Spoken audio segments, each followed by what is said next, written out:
Hi friends, இது பார்த்திங்கன்னா பாதாம் பிசின்.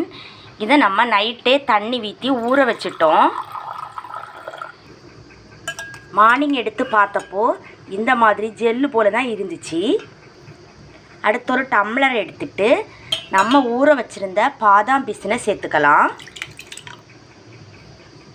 இதோட பார்த்திங்கன்னா காய்ச்சி ஆற வச்ச பால் சேர்த்துக்கலாம். இது கூடவே ப்ரௌன் சுகர் இனிப்புக்காக சேர்த்துக்கலாம். 2 ஸ்பூன் போட்டுக்கலாம்.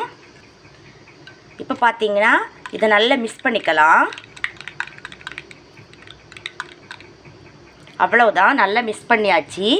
தினமும் காலையில் தூங்கி எழுந்ததும் இந்த மாதிரி ஒரு டம்ளர் நம்ம குடிச்சிட்டு வந்தோன்னா நம்மளோட கொழுப்பை கரைச்சி உடல் எடையை குறைக்கிறதுக்கு இது ரொம்ப யூஸ்ஃபுல்லாக இருக்கும். அதோட முகம் ரொம்ப பொலிவு போடுறதுக்கும் இது யூஸ்ஃபுல்லாக இருக்கும். பாதாம் பிசின் ரொம்ப ரொம்ப ஹெல்த்தி தான். முடிஞ்சால் நீங்களும் இந்த மாதிரி ட்ரை பண்ணி பாருங்கள்.